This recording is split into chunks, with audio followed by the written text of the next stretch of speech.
વાસ્તુશાસ્ત્રની આ 10 રીતથી વધશે સંપત્તિ અને પૈસા।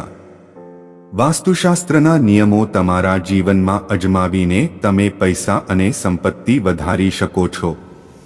આ ટિપ્સની મદદથી કુબેર અને લક્ષ્મી પ્રસન્ન થાય છે અને સમૃદ્ધિ વધે છે। આ ટિપ્સ ખૂબ જ સરળ અને પ્રભાવી છે, જેના ઉપયોગથી તમે તમારા જીવનની પરેશાનીઓને સમાપ્ત કરી શકો છો। આવો જાણીએ આ રીત। 1. ઘરની ઉત્તર દિશાને કુબેરની દિશા ગણાય છે। આ દિશામાં દિવાલનો રંગ બ્લુ હોવું જોઈએ। 2. પાણીનું સ્થાન ઉત્તર દિશામાં હોવું જોઈએ।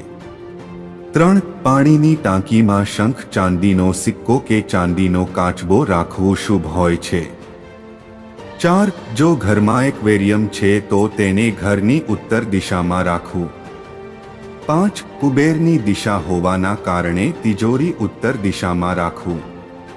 6. ઉત્તર દિશામાં બ્લુ રંગનો પિરામિડ રાખો તો સંપત્તિ લાભ થાય છે।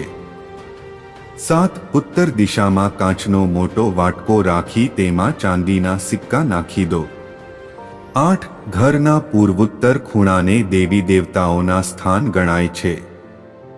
તેમાં ગણેશ અને લક્ષ્મીની મૂર્તિ રાખી પૂજા કરવી। 9. ઉત્તર દિશામાં આંવલાનો પેડ કે તુલસીનો છોડ લગાવો। 10. ઘરના પૂર્વોત્તર ખૂણામાં ગંદકી ના કરવી।